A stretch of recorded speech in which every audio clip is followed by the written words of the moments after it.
الحمدللہ، آپ سنائیے۔ بس الحمدللہ ٹھیک۔ اور موسم کیسا جا رہا ہے؟ موسم ان کی والا ہی ہے، کبھی دھوپ نکلتی ہے تو تھوڑا ہوائیں ہیں اس میں، لیکن موسم کی اونچ نہیں ذرا مستقل چل رہی ہے۔ صحیح ہے، ادھر مطلب برابر ابھی ملا نہیں ہے جی کہ جس میں سمجھے کہ انسان سمر آ گیا ہے یا کیا ہے، اس مکس ہی چل رہا ہے اللہ کے حکم سے بس۔ ہمارے ادھر تو اچھا موسم بہت ہوتا ہے ماشاءاللہ۔ ہاں، یہ تو گلاسگو سے نکل گیا نا آپ۔ ادھر بہت اچھا ہے، لگتا ہے جیسے ہم ہالیڈے پہ آئے ہوئے ہیں۔ نہیں آگے ڈاؤن جتنا بھی جائے نا وہ وہاں پہ صحیح سنی مل جاتا ہے۔ بالکل صحیح۔ چلیے انشاءاللہ شروع کرتے ہیں، اگر کوئی آس کرنا ہے تو پوچھ لیجیے۔ یہ اس کو سوال تھا، پہلے تو میں نے بخیر پوچھا بھی ہے، جیسے جرابیں مردوں کے لیے حالت احرام میں نہیں پہن سکتے، مگر وہی بات ہوگی کہ ٹخنوں سے نیچے والی جرابیں پہن سکتے ہیں کون؟ مرد؟ نہیں مرد جرابیں بھی نہیں پہن سکتے؟ نہیں، ان کا تو پنجہ ننگا ہونا چاہیے۔ اچھا، اگر احرام کی حالت میں ان کا پاؤں ننگا ہونا چاہیے، بس وہ جیسے فلپ فلوپ پہن سکتے ہیں بس، وہ جو ہوائی چپل جس کو کہتے ہیں۔ چپل، جی ہاں، ہوائی چپل ہو یا ایسی سینڈل ہو جس میں موسٹلی پنجہ ان کا ننگا ہو۔ نہیں، میں جرابوں کی بات کر رہی ہوں، جیسے دوران طواف خالی طواف میں تو کر سکتے ہیں، کر سکتے ہیں۔ عمرے کا طواف نہ ہو، احرام کی حالت والا نہ ہو، ویسے کر سکتے ہیں۔ اچھا، ہاں جی، احرام کی حالت میں تو آپ کے اوپر پابندی آ جاتی ہے نا، جو بھی عمرہ اور حج کا احرام جب ہم لیتے ہیں، لیکن ایک خالی طواف ہے جو 5 وقت کی نماز سے پہلے یا آخر میں آپ کرتے ہیں، تو اس میں تو آپ احرام کی حالت میں تو نہیں ہے جی، وہ تو صحیح، اس میں تو آپ پہن سکتے ہیں۔ صحیح۔ یہ جو دعا تھی میں نے آپ سے پتہ کیا تھا کہ ہم نماز جنازہ والی جمع کے صیغے میں کر سکتے ہیں، جیسے اللہم اغفر لہو ہم کہیں گے، وہ آف ہم کہیں گے جیسے آف ہی ہے؟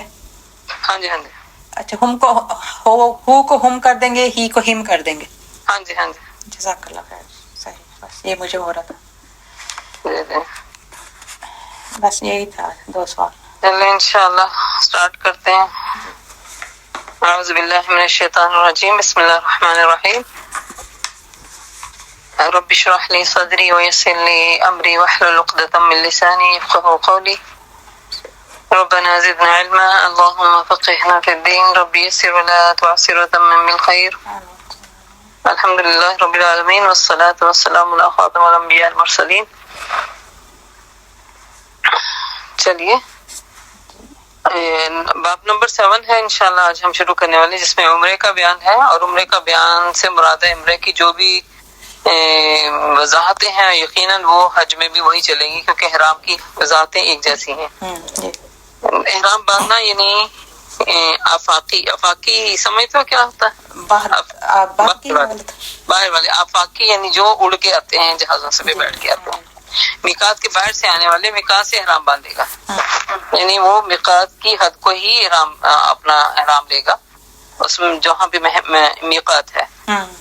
جو میقات اور حرم کے درمیان رہائش پذیر ہے نمبر 2، وہ اپنے گھر سے احرام باندھیں گے، ٹھیک ہے؟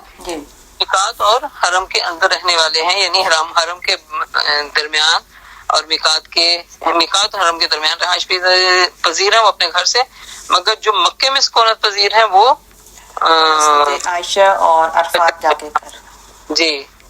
اور احرام باندھنے کے بعد اللہم لبیک عمرتن یہ الفاظ کہیں گے، اللہم لبیک عمرتن، کہ اللہ میں تیرے لیے حاضر ہوں عمرہ کرنے کے لیے۔ اگر کسی دوسرے کی طرف سے ہم عمرہ کرنا چاہتے ہیں تو ان کے الفاظ کے آخر میں عن کہہ کر نام لیں گے، اللہم لبیک عن، جو بھی آپ نے کہنا ہے، ان صفیہ یا ان تسنیم، جو بھی آپ نام لینا چاہ رہے ہیں۔ راستے میں موقع بموقع بلند آواز میں پھر تلبیہ توحید بھی پکارتے رہیں، عورتیں ذرا دھیمی آواز میں پکاریں گی اور مرد تھوڑا اونچی۔ مسجد حرام میں داخل ہونے کے بعد تلبیہ پکارنا ختم کر دیں، کیونکہ تلبیہ جو ہے نا وہ لبیک اللہم لبیک وہ باہر ہوتا ہے، اندر آئیں گے تو پھر اور طرح اللہ کو یاد کریں گے، جیسے تسبیحات کے ساتھ اور استغفار کے ساتھ۔ پھر مسجد حرام میں داخل ہونے کے بعد تلبیہ کرتے ہوئے مسجد میں جب داخل ہو تو مسجد حرام کے کسی بھی دروازے پر آ کے داخل ہو سکتے ہیں. کوئی ضروری نہیں ہے کہ کوئی خاص دروازہ ہے جس میں سے کہتے ہیں نا انسان پہلی دفعہ داخل ہونا تو وہیں سے داخل ہو. جی جو بھی دروازہ آپ کو ملے، جہاں بھی آپ کی رہائش ہو، جو آپ کو سامنے ملتا ہے آسانی ملتی ہے، وہاں سے آپ داخل ہو جائیں گے. لیکن داخل ہونے سے پہلے وہ دعا ضرور پڑھیں گے. وہ تو ہر مسجد کے لیے پڑھنی چاہیے، لیکن خصوصی طور پہ اس مسجد کے لیے آپ کو ہم سب کو اہتمام سے یاد رکھ لینی چاہیے. بسم اللہ والصلاۃ والسلام علی رسول اللہ اللہم افتح لی ابواب رحمتک. یہ ادھر اللہ مغفر لذنوبی بھی لکھا، بس یہ پڑھ سکتے ہیں. اچھا دعائیں جو ہے نا جو مسنون ہیں وہ تو اسی حد تک ہوگی. آگے دعا ایک عبادت ہے، اس کو آپ کسی کو ترویج نہ دلوائیں کہ یہ بھی حصہ ہے اس کا. باقی دعائیں آپ اس میں جو مرضی دعائیں کریں آگے سے. یہ میرے پاس جو لکھی ہوئی نا یہ پوری ایسے ہی ہے، اور سنن ابن ماجہ کا ادھر حوالہ دیا ہوا نا.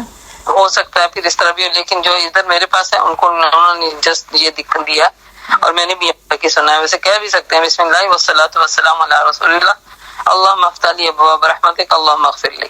جی جزاک اللہ. تو کہ اللہ تعالیٰ تیرے نام سے اور نبی پر درود بھیجتے ہوئے، سلامتی بھیجتے ہوئے میں دعا کرتا ہوں کہ تو میرے لیے رحمت کے دروازے کھول اور مجھے بخش دے.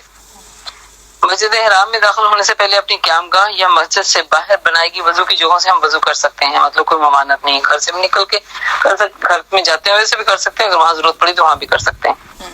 اکثر لوگ مسجد حرام میں نمازیوں کے آگے سے گزرنے کو گناہ نہیں سمجھتے. یاد رکھیے کہ نمازی کے آگے سے گزرنا سخت گناہ ہے. جہاں تک ہو سکے اس سے ہم انسان کو بچنا چاہیے. مسجد نبوی میں بھی اس بات کا خیال ضرور رکھنا چاہیے. البتہ جب جماعت ہو رہی ہو تو امام کا سترا ہونے کی وجہ سے کسی ضرورت آنے پہ انسان صفوں سے آگے گزر سکتا ہے. جب امام کھڑا ہو گیا نا آگے تو پھر ہے کہ وہ سترا بن گیا نا آپ کے لیے. تو لیکن اس میں بھی اللہ کا وہ تو ارجنٹ آپ کو ایک ضرورت ہو سکتی ہے، ورنہ تو ایسے آپ شوقی آگے پیچھے پھرتے رہیں گے یا دیر سے جانے کے بعد پہلی صف میں جانے کے لیے لوگوں کو پھلانگتے رہیں گے تو یہ سراسر بے ادبی اور بد اخلاقی ہے. اس طرح یہ بات بھی مشہور ہے کہ بیت اللہ پر پہلی نظر پڑتے ہوئے آپ کے کوشچنوں کے سارے جواب انشاءاللہ ساتھ کے ساتھ ملتے جائیں گے. کہ بیت اللہ پر پہلی نظر پڑتے ہی جو دعا ہے وہ ضرور قبول ہوتی ہے. اور یہ تو انہوں نے کہا کہ یہ بے دلیل بات ہے، دعا ہر جگہ قبول ہوتی ہے، لیکن چونکہ اس وقت آپ کا دھیان، توجہ، خشوع، خضوع، جیسے میں نے پہلے بتایا تھا، عاجزی، انکساری آپ کے اندر وہ کہتے ہیں نا کٹ کٹ کے بھری ہوتی ہے، جس کی وجہ سے انسان کو وہ فیلنگ ضرور آتی ہے کہ جیسے رب نے سن لی مجھے، ہے نا. تو لیکن اس کی دلیل اللہ کے نبی صلی اللہ علیہ وسلم سے کوئی ایسی بات ثابت نہیں جس کو آپ نے سندن بیان کیا ہو کہ لوگ اس کو عادت بنا دیں. تو دعائیں دیکھیں دل سے نکلی دعائیں ہر جگہ ہر حال میں قبول ہوتی ہیں.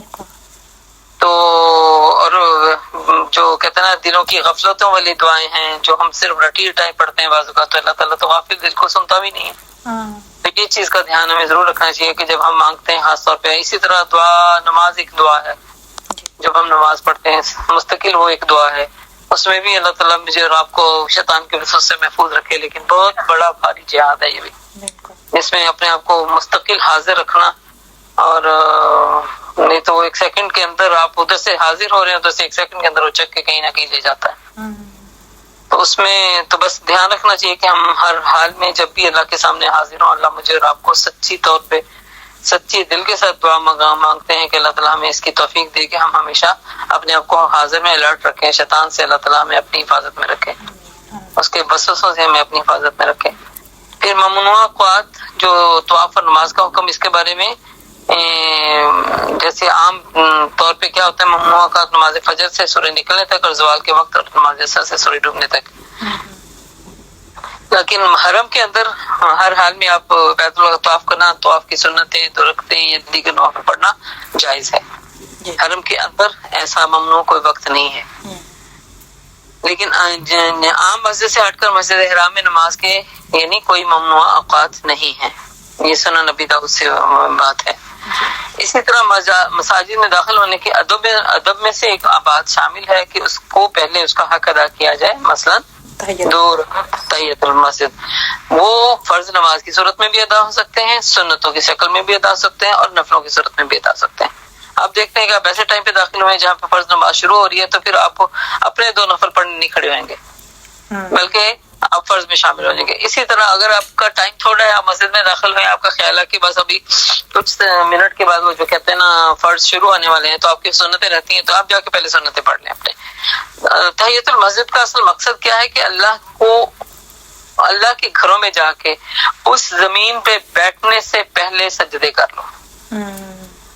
ٹھیک ہے، تو سجدہ سنتوں میں بھی ہوتا ہے، سجدہ فرضوں میں بھی ہوتا ہے، اور اگر ہمارے پاس گڈ ٹائم ہے تو سجدہ نفلوں میں بھی ہوتا ہے. تو پھر ہے کہ اس کے لیے پھر خالی 2 نفل بھی نہیں ہے، وہ جو اتنے اپنے اللہ آپ کو توفیق دے وہ آپ پڑھ سکتے ہیں. تحیۃ المسجد کے، اسی طرح تحیۃ الوضو کے بھی جو نفل ہیں وہ بھی ہم تو 2 پہ قناعت کرتے ہیں نا، اللہ ہمیں اس پہ ہی ثابت قدمی دے دے، لیکن ہے کہ 2 سے زیادہ بھی پڑھ سکتے ہیں. یہ تو منیمم ہوا نا. ہاں، تو پھر ہے کہ اگر فرض نماز کا پہلے وقت آ رہا ہے اور عمرہ کرنے والا بھی داخل ہی ہوا ہے تو پھر عمرہ کا طواف وہ بعد میں کرے گا، پہلے فرض نماز ادا کرے گا. ورنہ تو عمرہ جو ہے وہ اس کا عمرہ قدوم جو ہے وہ نفلوں پہ مقدم ہے. پھر یعنی وہ یہ نہیں ہے کہ پہلے تحیۃ الوضو مسجد کے نفل پڑھے دن طواف کرے، حالانکہ عمرے کی نیت سے اندر داخل ہوا ہے، وہ جسٹ طواف ہی کرے گا. کیونکہ اگر اس کو فرض نماز سے اول اور آخر والا ٹائم ملا ہے جس میں نماز گزر چکی ہے یا نماز ہونے والی ہے تو وہ نماز کو ترجیح دے گا، ادروائز وہ طواف ہی کرے گا سیدھا، جس کو طواف قدوم کہا جاتا ہے. پھر حج افراد کا احرام باندھنے والے کے لیے حج سے پہلے طواف کرنا کوئی مسنون یا لازم نہیں ہے. ٹھیک ہے، حج افراد کرنے والا، کیونکہ اگر وہ شخص تاخیر سے ذوالحجہ کی 8 یا 9 تاریخ کو وہاں پہنچا تو وہ سیدھا مینا میں چلا جائے گا یا عرفات چلا جائے گا. 8 کو پہنچا تو مینا چلا جائے گا، 9 کو پہنچا تو وہ عرفات چلا جائے گا.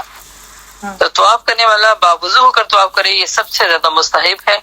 اللہ کے نبی صلی اللہ علیہ وسلم نے اس موقع پر سب سے پہلے وضو کیا تھا. دوران طواف، یہ صحیح بخاری کی روایت تھی جو بھی میں نے رکھی، دوران طواف میں اگر وضو ٹوٹ جائے تو دوبارہ وضو کرنا مستحب ہے مگر واجب یا شرط نہیں ہے. ٹھیک ہے، اچھی بات ہے، دوبارہ بندہ کرنا. ہاں وہ تو کر لے، وہ تو بہت اچھی بات ہے، لیکن بعض اوقات آپ اتنے رش میں پھنسے ہوتے ہیں کہ آپ کا اس چکر سے نکلنا ایک کتنا بہت بڑی بات ہوتی ہے جس میں آپ لاسٹ ہو سکتے ہیں، آپ کا ٹائم، آپ کے ساتھی، آپ کے سارے آگے پیچھے ہو سکتے ہیں. تو اس میں آپ کم از کم طواف کو مکمل کریں، کیونکہ آپ اکیلے نہیں ہیں نا ادھر. یہ سہولتیں تو تب مزہ لیتا ہے یہاں جب اپنی پلیس پہ بیٹھا ہوتا ہے. جب وہاں پہ ہجوم میں پھنستا ہے تو وہاں پہ پھر دیکھیں آپ کو وہ پتا ہونا چاہیے مسئلے کا. بالکل صحیح. اگر مسئلے کا پتہ ہے تو پھر آپ اس ٹوٹے وضو کے ساتھ اپنا طواف پورا کر سکتے ہیں، مگر اس طواف کے بعد جب 2 نفل پڑھنے ہیں تو یقینی طور پہ پہلے آپ وضو بنائیں گے پھر نفل پڑھیں گے. مردوں کو چاہیے کہ طواف شروع کرنے سے پہلے احرام کی چادر کو دائیں کندھے کے نیچے سے نکال کر بائیں کندھے پر اس طرح ڈالیں کہ دائیں کندھا ننگا ہو جائے. اس کو اتباع کہتے ہیں، الف ضاد طا با عین، اتباع. اتباع یہ اتباع 7 چکر تک برقرار رکھنا ہے، اس کے بعد نہیں. جب طواف کر رہے ہوتے ہیں عمرے کا اس میں 7 چکر میں آپ کندھا ننگا ہونا چاہیے.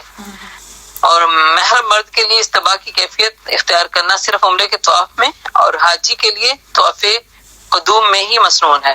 اس کے علاوہ باقی طوافوں میں اول تو احرام ہوتا ہی نہیں ہے ہمارا، تمام کپڑے میں ہوتے ہیں.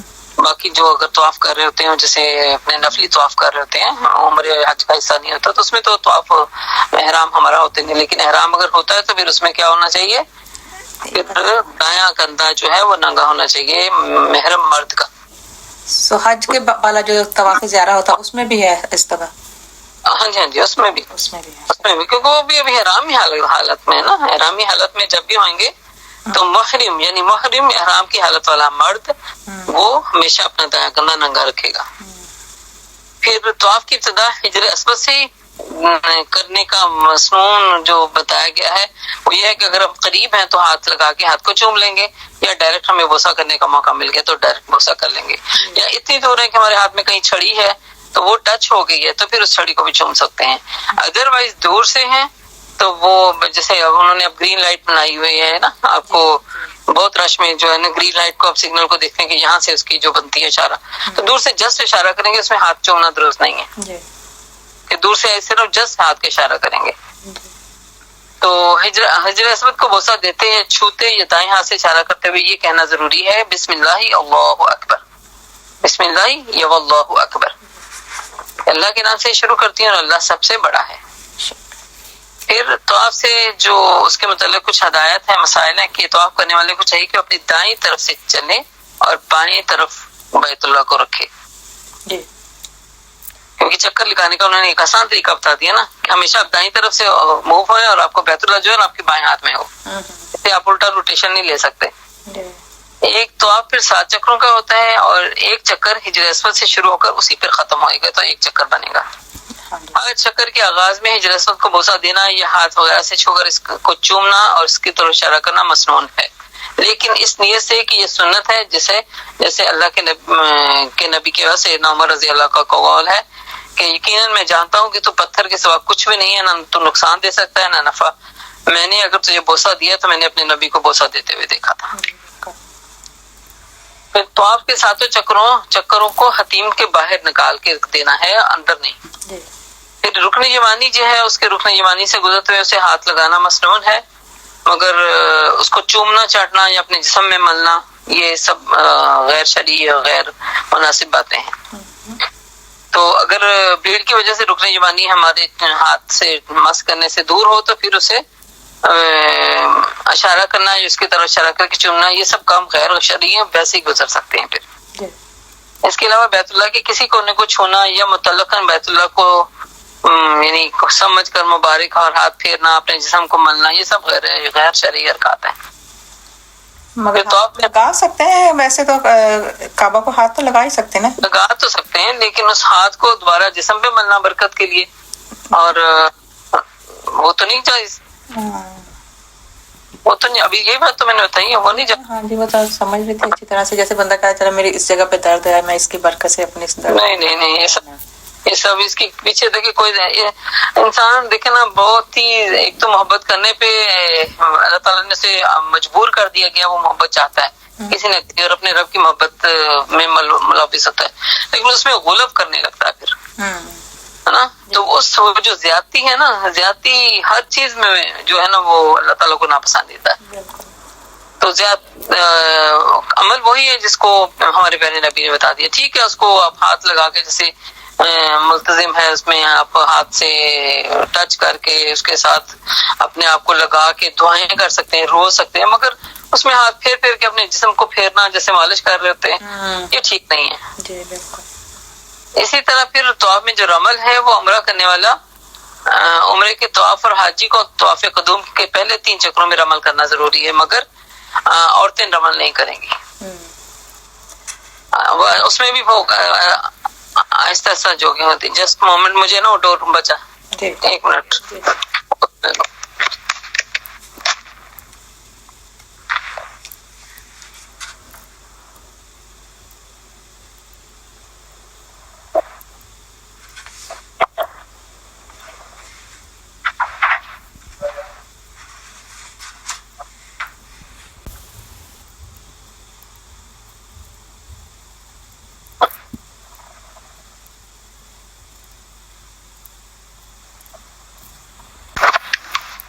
السلام علیکم ورحمۃ اللہ۔ وعلیکم السلام ورحمۃ اللہ وبرکاتہ۔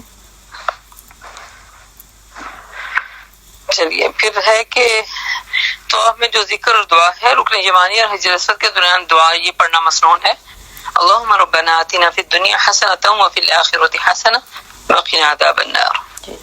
کہ اللہ ہمیں دنیا اور آخرت کی بھلائیاں عطا فرما اور ہمیں عذاب النار سے بچا۔ بیت اللہ کا طواف کرنا اور اللہ کا ذکر قائم کرنے کے لیے یہ حدیث میں آتی ہیں جو بھی میں دعا پڑھی ہے۔ اس حدیث کے پیش نظر دوران طواف اللہ کا ذکر، تسبیح، تمحید، تکبیر، تحلیل اور درود شریف، تلاوت قرآن پاک اور عام مسنون دعائیں کرنی چاہیے۔ نیز اپنی زبان میں بھی دعا کر سکتے ہیں۔ پھر عام طور پر ہم نے دیکھا کہ لوگ حج یا عمرہ کرنے کے لیے ان کا کتابیں اٹھا کر دعائیں کر رہے ہوتے ہیں اور ہر چکر کی اپنی مخصوص دعا رکھی ہوتی ہے، یہ سب اس کا سنت سے کوئی تعلق نہیں ہے۔ اس طرح اجتماعی گروپ کی صورت میں دعائیں کرنا یا کروانا بھی درست نہیں ہے، جس طرح لوگ اونچی اونچی پڑھ کے پیچھے وہ کر رہے ہیں۔ اس سے دیکھیں جیسے نمازی کے لیے خلل آتا ہے نا، نمازی کے ایک نمازی اگر ساتھ کھڑے والے نمازی کا لحاظ کیے بغیر اونچی اونچی پڑھنے لگتا ہے تو کیا ہوتا ہے، ساتھ والا ڈسٹرب بھی ہو رہا ہوتا ہے۔ اسی طرح دعا ایک مناجات ہے، وہ ہر انسان جو ہے اللہ سے تعلق رکھنے کے لیے اس کو اللہ سے جوڑے نا۔ اونچا اونچا جب کرتا ہے تو اس سے کیا ہوتا ہے، آپ اپنی وہ جو ایک توجہ ہے خشوع ہے وہ نہیں لا سکتے. بالکل صحیح. آپ کو وہ جو شور ہے, آپ کو جو مستقل ان کی آوازیں ہیں, وہ آپ کو کہتے ہیں نا کہ یا تو دل چھوڑتا ہے, پھر کہتے ہیں ان کے پیچھے پڑھنا شروع کر دو. وہی ہوتا ہے پھر اینڈ میں تو. ہاں تو یہ سب دیکھیں, جب تربیت لے کے انسان جاتا ہے تو کتنی دوسروں کے لیے بھلائی اور فائدے کے کام انسان کرتا ہے, اور اپنے لیے بھی بہت زیادہ فائدہ اٹھاتا ہے. تو اگر دوران تو آپ کوئی شرعی عذر آ جائے تو یعنی نماز وغیرہ کا وقت آ گیا, تو اپنا تو آپ وہیں سے چھوڑ کے نماز میں داخل ہو جائے, اور دوبارہ وہیں سے شروع کر کے اپنے پہلے چکروں کی کاؤنٹنگ کو آگے کنٹینیو کر سکتا ہے. پھر اگر تو آپ کی چکروں میں گنتی میں تردد آ جائے کہ پتہ نہیں 4 کیے کہ 5 کیے, تو پھر جو پچھلا ہے یعنی 2 میں جو کم ہے اس پہ یقین کر کے کنٹینیو کر لیا جائے. اس طرح ہماری نماز میں آ جاتا ہے نا, پتہ نہیں 3 پڑھی ہیں 4 پڑھی ہیں, تو 3 کو کنسیڈر کر کے چوتھی کو دوبارہ پڑھ کے سجدہ صاحب کر لیا جائے. اسی طرح تو آپ میں تو جو تھوڑی ہے اس پہ کنسیڈر کر کے تو اپنا چکر پورا کر دیا جائے. اور پھر انہوں نے کہا کہ باوضو ہو کر تو آپ کرنا سنت ہے, یہ بات ہمیں ذہن میں رکھنی چاہیے. لیکن اگر ایمرجنسی میں کوئی ایسا ٹوٹ گیا ہے وضو, تو پھر اس کو شرط نہیں لگا سکتے کہ اس کے بغیر تو آپ نہیں ہو سکتا. لیکن یقینی بات باقی وہی ہے کہ 2 نفل پڑھنے سے پہلے پھر انسان کو وضو بھی کرنا پڑے گا. تو آپ کے دوران اگر کوئی ضرورت کی گفتگو کرنی پڑ گئی ہے تو وہ کرنا جائز ہے. یہ کب ہوتا ہے جب آپ کے وہ کہتا ہے نا کوئی انیوژل چیز آپ کو پریشان کر رہی ہے, تو آپ ساتھ والے سے ڈسکس کرتے ہیں, ہے نا, تو ایسے میں ایسا کوئی ممانعت نہیں ہے. پھر سواری پر تو آپ بھی کر سکتے ہیں. اگر کوئی انسان اپاہج ہے, بیمار ہے, کمزور ہے, تو وہ ویل چیئر کا سہارا لے سکتا ہے, جو آج کل سہولتیں موجود ہیں وہاں پہ. تو عورتوں کے لیے ہے کہ انہوں نے کہا کہ وہ کوشش کیا کریں کہ مردوں میں گھسنے کی بجائے ذرا عورتیں اپنی وہ جو کہتے ہیں نا گروپ علیحدہ بنا لیں تاکہ ان کی کمفرٹ پہلے رہے. لیکن اگر آج کل جیسے مشکل بہت ہو جاتا ہے تو پھر بھی احتیاط اچھی ہے کہ انسان اپنے گروپ میں مردوں کو اپنے سراؤنڈ میں رکھے اور عورتیں جو ہیں مڈل میں چلی جائیں. تو اسی طرح حائضہ جو ہے وہ اگر تو آپ کرتے کے دوران فیل کرتی ہے کہ حیض آ گیا ہے, تو وہ فوری طور پہ بیت اللہ کو چھوڑ دے, مسجد سے باہر نکل جائے. تو وہ اندر داخل بھی نہیں ہو سکتی حرم میں پھر حائضہ؟ نہیں, مسجد کے اندر تو نہیں داخل ہو سکتی, لیکن حرم کے اندر داخل ہونے کا نہیں, حرم تو پوری مسجد سے باہر کا بہت سارا حصہ حرم. نہیں وہ میرا مطلب وہی ہو گیا نا, مسجد میں جا رہی تھی. نہیں مسجد میں نہیں داخل ہو سکتی جہاں پہ امام اور فروز نمازیں ہوتی ہیں, لیکن باہر جتنا بھی حصہ ہے جو دروازوں سے باہر ہے وہاں بیٹھ سکتی ہے, اللہ کو یاد کر سکتی ہے. تو انہوں نے کہا کہ اگر احتیاط اچھی ہے کہ انسان ایسی صورتحال کو سنبھالنے کے لیے ادویات کا استعمال کر لے تاکہ آپ سکون سے اپنے فرائض کو یا جو آپ مشن لے کے گئے پورا کر سکیں, اس کو روکنے کے لیے نا. تو طواف کے بعد جو 2 سنتیں ادا کرنا ہے وہ 7 چکر مکمل کر لے تو مقام ابراہیم کے قریب طواف کی 2 رکعتیں ادا کرے, افضل ہے. اور پہلی رکعت میں سورۃ الکافرون اور دوسری رکعت میں سورۃ اخلاص پڑھے. نبی اکرم صلی اللہ علیہ وسلم نے حجۃ الوداع میں ایسا ہی کیا تھا, اور اس میں اتنی بڑی حقیقت ہے, اتنی بڑی سہولت ہے, اتنا بڑا, کیونکہ یہ 2 صورتیں ہر عام اور خاص کو آ رہی ہوتی ہیں, ہے نا. اور ایک پھر کہ لمبی تلاوت, یہ نہیں کہا کہ جو مرضی کرو, اگر سنت کو فالو کرنا ہے تو 2 مختصر اور توحید کی بنیاد پہ اور اپنے ایمان کی دلیل پہ 2 صورتیں ہیں جو انسان کے واضح کر کے تو سہولت کے ساتھ 2 نفل پڑھ سکتا ہے. یہ نہیں کہ 2 نفل پڑھنے کھڑا ہوا ہے تو البقرہ شروع کر لیے ایک میں, دوسری میں آل عمران شروع کر لیا, تو وہ کیونکہ ہمارا کنٹرول جو ہے نا وہ ہمارے اپنے خود کے کنٹرول سے باہر ہو جاتا ہے, ہم شدت میں آ جاتے ہیں, شدت بن جاتے ہیں. بالکل. اور اس میں پھر ہے کہ موڈ اچھا ہے, رغبت اچھی ہے, تو پھر کیا کرتے ہیں وہ دے تیرے کی, اب دوسروں کا حق بھی مارتے ہیں اور اپنے لیے وہ کہتے ہیں نا, بس کہتے ہیں نا زمین اب ہموار ہوئی بھی ہے تو سارا کچھ آج میں ہی چن کے لے جاؤں. تو اس میں تو دیکھیں کتنی سہولت کے ساتھ 2 صورتیں اور وہ بھی مختصر اور جامع. مقام ابراہیم پر اگر جگہ نہ بھی مل سکے تو پیچھے ہٹ کر کسی بھی جگہ میں حرم میں تو طواف کے بعد والے 2 رکعتیں ادا کی جا سکتی ہیں۔ لیکن عمر رضی اللہ عنہ کے عمل سے ثابت ہے کہ آپ نے طواف کی 2 رکعتیں مسجد حرام سے باہر وادی ذی طوا میں ادا فرمائی۔ پھر نفلی طواف جتنے بھی چاہیں کیے جا سکتے ہیں، مگر صحیح نفلی نہیں ہو سکتی کبھی بھی۔ ٹھیک ہے، صفا مروہ کی صحیح عمرے کا حصہ ہے، صفا مروہ کی صحیح حج کا حصہ ہے، مگر وہ طواف کا اٹیچ نہیں ہے اس کے ساتھ کہ آپ نفلی طواف کر رہے ہیں تو اس کے ساتھ صحیح بھی کر رہے ہیں۔ اس طرح طواف جی صرف 2 دفعہ صحیح ہوگی نا، ایک عمرے کے لیے اینڈ حج کے لیے۔ ہاں جی ہاں جی، اور وہ نفلی طواف تو آپ ہر نماز کے اوپر نیچے جتنا مرضی چاہیں کریں۔ اسی طرح طواف کر کے کسی کو بخشنا یہ بھی رسول اللہ صلی اللہ علیہ وسلم سے ثابت نہیں ہے۔ جو انسان کہتا نا میں نے اتنے طواف کیے ہیں، فلاں کی طرف سے کیے ہیں اور فلاں کی طرف سے کیے ہیں، یہ جائز نہیں۔ عمرہ کر سکتا ہے کسی کی طرف سے اور حج کر سکتا ہے کسی کی طرف سے، مگر طواف نہیں کر سکتا۔ جس طرح آپ کسی کی طرف سے نمازیں نہیں نہ پڑھ سکتے، اسی طرح طواف بھی نہیں کر سکتے۔ پھر طواف کے بعد زمزم پینا اور خوب سیر ہو کر پینا یہ مسنون عمل ہے۔ اب اللہ کے نبی صلی اللہ علیہ وسلم نے فرمایا ما زمزم لما شرب لہ، جس نیک مقصد کے لیے آپ نے زمزم کا پانی پیا وہ پورا ہو جاتا ہے۔ زمزم کی فضیلت سے متعلق کچھ حدیث ملتی ہیں، بعض محدثین نے اس پر مستقل کتاب بھی لکھی ہے۔ یہ میں نے بتایا جو میرے پاس دوسری بک ہے، اس میں انہوں نے ایک ایک چیز کو وضاحت میں ذرا مور ڈیٹیل کے ساتھ انہوں نے شاعر اللہ پہ روشنی ڈالی ہے اور افادیت بتائی ہے، تو بہت ہی مفید ہے۔ خلاصہ یہ ہے کہ زمزم کا پانی ہر بیماری کے لیے باعث شفا اور ہر نیک مقصد کی تکمیل کا ذریعہ ہے۔ بیت اللہ کا طواف مکمل کرنے کے 2 رکعت نماز پڑھنے اور زمزم پینے کے بعد اگر ممکن ہو سکے تو صحیح کے لیے حجر اسود کا دوبارہ استعلام کریں۔ اچھا، اگر ممکن ہو تو ممکن ہو، ورنہ پتہ پھر جب جاتے ہیں، آپ نے کبھی منظر دیکھے ہوں گے ابھی لائیو، تو وہ وہاں پہ منہ کر کے نا بیت اللہ کی طرف کر کے اس سے کھڑے ہو کے تو پھر تھوڑا سا دعا کرتے ہیں اور استلام کرتے ہیں اور اشارہ دے کے پھر ٹرن لیتے ہیں ادھر کو۔ تو لیکن اگر بوسہ دے کر ہاتھ چومنا اور رش کی وجہ سے ممکن نہ تو اشارہ کرنے کی ضرورت، تو اشارہ کرنے کی ضرورت نہیں، بلکہ انہوں نے کہا بس وہاں پہ آپ سیدھا پھرے کے صفا اور مروہ یہ دونوں پہاڑی ہیں، ان کے درمیان 7 چکر لگانے کو صحیح کہا جاتا ہے۔ اسی کو صحیح کرنے کے لیے وہاں سے صفا سے شروع کریں گے اور مروہ تک جائیں گے۔ ابھی یہ سوال میرا، جیسے ابھی آپ کہہ رہے ہیں تو اس کو نہیں، اگر ہم ہاتھ کا اشارہ بھی نہیں کر سکتے صحیح پر جانے سے؟ انہوں نے کہا اگر یہ ممکن نہ ہو تو اشارہ کرنے کی کوئی ضرورت نہیں ہے، بس ہاں اگر آپ قریب سے گزر رہے ہیں جیسے تو وہ تو آپ تو اللہ اپنا کرم رحم کرے، ماشاءاللہ سے دنیا کی رغبت ماشاءاللہ جتنی بڑھ رہی ہے، لوگ اتنے زیادہ ہوتے ہیں کہ یہ ممکنات میں رہتا ہی نہیں ہے۔ بالکل، تو بلکہ آپ کا طواف کے چکر بھی ایک میں اگر کہیں گھسا کے آپ نے موقع پا لیا ہے یا بیچ میں کہیں مل گیا تو دوبارہ اس لائن میں آپ کو موقع ہی ملے گا۔ بالکل صحیح۔ تو اس لیے اس کے پیچھے کسی کو دھکا پیل کرنا یا اپنے آپ کو خوار کرنا یہ سراسر وقت کا ضیاع ہے۔ پھر اللہ کے نبی صلی اللہ علیہ وسلم کا فرمان ہے کتب علیکم السعی فاسعوا، تم پر صحیح فرض کر دی گئی ہے لہذا صحیح کیا کرو، صحیح کرو۔ تو صفا مروہ کی صحیح کے لیے باب صفا سے صفا پہاڑی کی طرف جانا مسنون ہے۔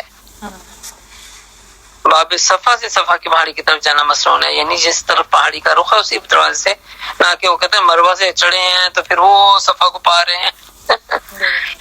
تو صفا والے دروازے اول تو انہوں نے دروازے کا رخ جو ہے نا وہ صفا والے کا بڑا وائڈر رکھا ہوا ہے۔ انہوں نے ایسا راستہ بنایا ہی ہوتا ہے ایسے کہ ادھر ان کے چکر مکمل ہوں گے تو وہ ادھر ہی سے نکلیں گے۔ ہاں جی بالکل، جانا بھی ادھر ہے اور جو نکلنا بھی ادھر ہے۔ اور کلمات یہ پڑھنے صفا کے قریب جو ہے وہ مسنون ہے، جیسے ان الصفا والمروہ من شعائر اللہ عبدا بما بدا اللہ بہ۔ ابداؤ سوری لکھا ابدا نہیں ہے، ایک تو نظریں کمزور ہو گئی ہیں نا، ابداؤ بما بدا اللہ بہ، جی ٹھیک ہے، کہ بے شک صفا اور مروہ اللہ کی نشانیوں میں سے ہے اور میں اس چیز کے ساتھ ابتدا کرتا ہوں جس کے ساتھ اللہ نے ابتدا کی۔ یعنی اللہ تعالیٰ نے قرآن مجید میں پہلے صفا کا ذکر کیا ہے جی لہٰذا میں بھی اپنی صحیح کی ابتدا صفا سے ہی کرتا ہوں. یہ آیت پڑھی ہے جیسے ان الصفا والمروہ. جی جی صفا پہنچنے کے بعد صفا چڑھ کر کوشش کریں گے بیت اللہ نظر آ جائے اور بیت اللہ کی طرف متوجہ ہو کر 3 مرتبہ اللہ اکبر اللہ اکبر اللہ اکبر اور یہ کلمات دہرائیں. لا الہ الا اللہ وحدہ لا شریک لہ لہ الملک وله الحمد وهو على كل شيء قدير. لا إله إلا الله وحده أنجز وعده ونصر عبده وهزم الأحزاب وحده. اللہ کے علاوہ کوئی معبود نہیں، وہ اکیلا ہے، اس کا کوئی شریک نہیں. بادشاہ اور تعریف اسی کے لیے ہے، بادشاہت اور تعریف اسی کے لیے ہے، اور ہر وہ چیز پر خود قادر ہے. اللہ کے سوا کوئی الہ نہیں، وہ اکیلا ہے. اس نے اپنا وعدہ پورا کیا، اپنے بندے کی مدد فرمائی. اس اکیلے نے کئی لشکروں کو شکست دی. یہ صحیح مسلم میں آتی ہے بات. اس موقع پر ہاتھ اٹھا کر مزید دعائیں کرنا. صفا پر ذکر اور دعا کرنے کے بعد دائیں راستے سے مربع کی طرف روانہ ہوں اور سبز نشانات یعنی ٹیوبوں کے درمیان ہلکی ہلکی سی دوڑ لگائیں. ٹھیک ہے، وہ جو پہلی دعا ہے اس کو ہاتھ اٹھا کر دعا کریں. اس کے بعد پھر کہاں سے صفا سے مربع کی طرف چل پڑیں اور خاص طور پہ جہاں پہ سبز نشان آئیں گے وہاں پہ ہلکی سی تیزی کریں گے. جو لوگ عمر رسیدہ یا بیمار ہیں یا بھاری جسم والے ہیں ان کے لیے اس جگہ نہ دوڑنے میں کوئی حرج نہیں ہے. اسی طرح صفا اور مروہ کے درمیان 2 سبز ٹیوب لائٹوں یعنی نشانات جنہیں میلین اخضرین بھی کہا جاتا ہے درمیان دوڑنا صرف مردوں کے لیے مخصوص ہے، عورتوں کے لیے نہیں. اس لیے سیدنا ابن عمر رضی اللہ عنہما اور سیدہ عائشہ رضی اللہ عنہا سے یہ حدیث مروی ہے سنن الکبریٰ میں. پھر سعی کے دوران میں ذکر صفا اور مروہ کے درمیان ذکر کے دوران میں صرف ایک دعا عبداللہ بن عمر اور عبداللہ بن مسعود رضی اللہ عنہم سے موقوفاً ثابت ہے، جس کی صحت علامہ البانی نے حجت النبی میں تسلیم کی ہے. اس کے الفاظ یہ ہیں: رب اغفر وارحم وانت العز الاکرم. رب اغفر وارحم وانت العز الاکرم. جی میرے پاس ہے آپ کے پاس. اے میرے رب مجھے معاف فرما اور مجھ پر رحم فرما، تو ہی عزت والا اور بزرگی والا ہے. اس کے علاوہ درجل حدیث کے حوالے سے صحیح کے دوران میں دیگر دعائیں اذکار کا ثبوت بھی ملتا ہے، جیسے کہ نبی کریم صلی اللہ علیہ وسلم نے فرمایا صفا اور مروہ کے درمیان صحیح اللہ کا ذکر قائم کرنے کے لیے مقرر کی گئی ہے. اس حدیث کے پیش نظر دوران صحیح تکبیر، تسبیح، تحمید، تحلیل، تلاوت قرآن پاک اور درود شریف یا مسنون دعائیں کرنی چاہیے. نیز اپنی زبان میں بھی دعا کی جا سکتی ہے. یعنی دعائیں دیکھیں ہر انسان کی مختلف نیڈ ہوتی ہے. دعائیں ہمیشہ نیڈ پہ مبنی ہوتی ہیں. بالکل. کبھی ہمیں استغفار چاہیے ہوتی ہے، کبھی ہمیں جنتیں چاہیے ہوتی ہیں، کبھی ہمیں اپنی دنیا کی کوئی مصائب پریشانیوں سے چھٹکارا چاہیے ہوتا ہے.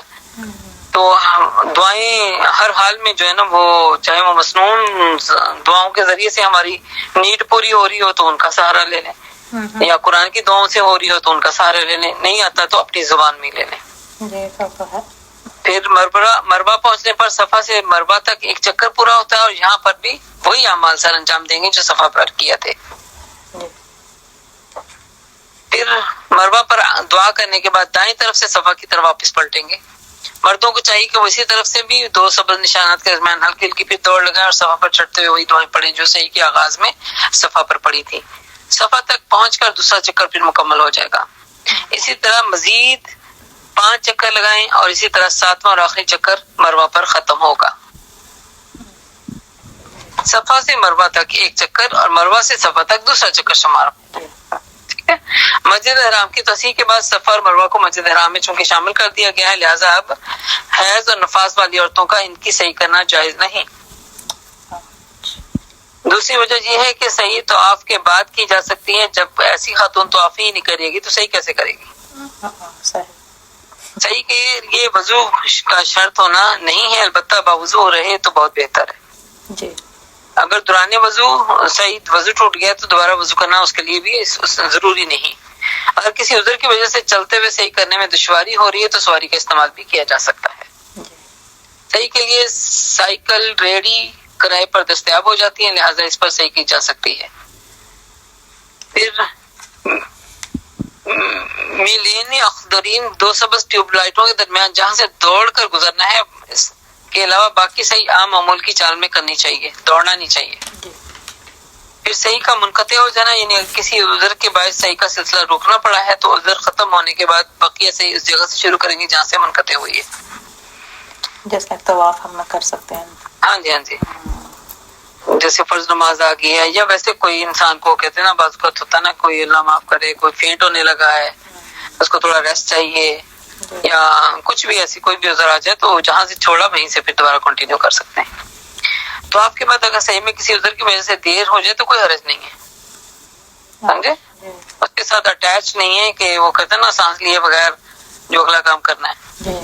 تو اگر آپ سمجھتے ہیں کہ آپ پیچھے سے تھکے ہوئے تھے طواف اور زمزم نفل پڑھنے کے بعد تھوڑا سا بیٹھنا چاہتے ہیں، تھوڑا سا وہ ریسٹ لینا چاہتے ہیں تو حرم کے اندر ہی تو کر سکتے ہیں۔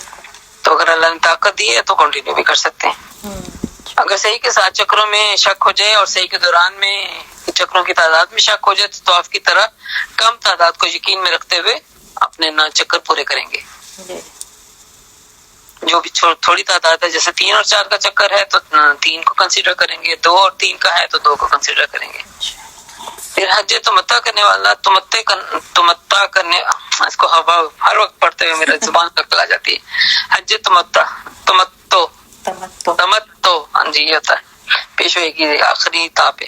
حج تمتع کرنے والے کو چاہیے کہ عمرے کی صحیح سے فراغت کے بعد سر کے بال منڈوائے یا کٹوائے، لیکن کتروانا افضل ہے۔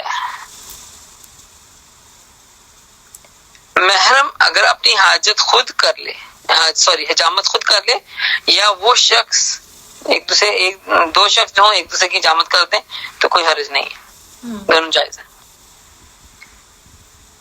حج افراد یا حج قران کرنے والے حضرات اگر مینا جانے سے قبل صحیح کر لیں تو صحیح کے بعد بال نہ منڈوائیں، حج افراد اور حج قران کرنے والے، کیونکہ ان کے لیے ایک ہی صحیح ضروری ہے، اور وہ بال 10 ذی الحجہ کو منڈوائیں یا کتروائیں۔ اگر پہلے ہی صحیح نہیں کی تو اس میں اسی روز صحیح کریں۔ پھر پورے سر کے بال منڈوانا، عمرہ یا حج کرنے والوں کو چاہیے کہ پورے سر کے بال منڈوائے یا کٹوائے، نبی کریم صلی اللہ علیہ وسلم کی سنت مبارکہ یہی ہے۔ اور عورتیں جو ہیں وہ صحیح مکمل کرنے کے بعد کچھ بال کاٹ لیں، اس کے لیے سر منڈوانا جائز نہیں۔ تو عمرہ اور حج تمتع کرنے والے حضرات حجامت کے بعد احرام کھول دیں، ان کا عمرہ ماشاءاللہ مکمل ہو گیا۔ بعض معتمرین اور حجاج سعی کے اختتام پر وہاں مروہ پر کھڑے ہو کر اپنے سر پر دائیں ہاتھ سے چند ٹک لگوا کر اپنے احرام میں حلال ہو جاتے ہیں، یہ کام سراسر خلاف سنت ہے۔ یہ تو آپ اونٹ سمجھتے ہیں اپنے آپ کو، اونٹ پہ کٹ لگا رہے تھے۔ جب تک مکمل سر سے بال نہ اتر جائے انسان حلال نہیں ہوتا، ٹھیک ہے؟ یا تو موٹی مشین سے وہ جو کہتے ہیں نا پھیرا جائے، یا بالکل سر منڈوایا جائے۔ مگر اسرا وغیرہ تو ادھر پھروانا تو مضر صحت ہے نا، پتہ نہیں کون کون سے لوگ ہوتے ہیں ادھر، کیا یا جیسے یا تو تو انہوں نے، یہ تو مجھے ویسے مسئلہ نہیں پتا، لیکن انہوں نے ایک ہی رکھا ہوتا ہے اس طرح، کیا پتا ادھر اتنا تو رش ہوتا ہے۔ نہیں لیکن ہو سکتا ہے ان کے پاس ڈسپوزیبل ہوں۔ ہم اپنے لے کے گئے تھے ڈسپوزیبل نا، وہ لے کے گئے تھے۔ ہاں تو ان کے پاس بھی ایسا اہتمام ہو سکتا ہے، یا کہ آپ زیادہ احتیاط چاہتے ہیں تو آپ اپنا لے لیں، لیکن میں سمجھتی نہیں ہوں کہ ایک ہی سے سب کو کر رہے ہوں گے، اللہ جانتا، مجھے ویسے نہیں پتا، چونکہ مرد حضرات ہی آگے بڑھتے ہیں، بالکل صحیح، مجھے نہیں پتا اس بات کا۔ یہ بات بھی پھر مشہور ہے کہ جو شخص پہلا حج یا عمرہ کرے تو وہ سر کو اس طرح پھروائے، اور بعد میں اختیار ہے کہ چاہے وہ بال چھوٹے کروائے یا مشین پر آئے، اس کے لیے سب برابر ہے، حالانکہ حج یا عمرہ پہلا ہو یا 10واں ہو، اس طرح پھروانا افضل اور بال چھوٹے کروانا جائز ہے۔ یہاں پہ تو نہیں ہے، لیکن جو نا اس طرح پھروانا جیسے بال کو منڈوا دینا بالکل، تو اس کے بارے میں اس کے اوپر اللہ کے نبی نے 2 دفعہ اس حاجی کے لیے معتمر کے لیے دعا کی ہے۔ اور جو خالی وہ کہتے ہیں نا ترشواتے ہیں یا ہلکے کرتے ہیں تو ان کے لیے ایک دفعہ دعا کیے. تو پھر اپنے اتنا نیکیاں لینے گئے ہوتے ہیں وہاں پہ تو افضل کام کو ترجیح دینی ضروری ہے. صحیح. یہ ایسی کھیتی ہے جو 4 دن کے بعد پھر آ جائے گی. بالکل صحیح. تو اللہ کی خاطر اپنے بال نہیں قربان کر سکتے تو پھر کیا اور بڑا کام کر سکتے ہیں. باقی دوسرے کاموں میں بڑھم بڑھتے ہیں جو سننے سے ثابت نہیں ہے. یہی آج کچھ لوگوں کو ہے. کچھ میں نے ایک دفعہ ایک صاحب کے بارے میں یہ سنا تھا کہ وہ حج عمرے میں جانے کے لیے اسی لیے وہ دیر کر رہے ہیں کہ انہوں اپنے سر کے بال بہت عزیز ہیں. واہ. لا حول ولا قوت. کہ سر کے بالوں کا جو ہے نا ان کو مڈوانا وہ جو انہیں اللہ معاف کرے اشیم فیل ہوتا ہے. تو اللہ کی خاطر اگر ہم کوئی بھی کام کر رہے ہیں اور کرنا ہی اللہ کی خاطر چاہیے تو انسان کو دیکھیں اتنی ضرورت ملتی ہے کہ اس کی خاطر تو جان بھی حاضر ہے, اس کی خاطر یہ بھی کر لوں گا, ہے نا. اس میں دنیا بہت بھری ہوئی نا اس انسان میں.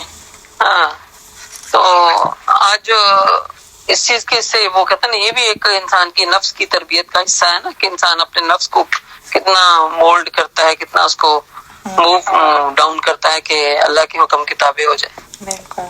پھر صحیح کے ختم ہونے کے بعد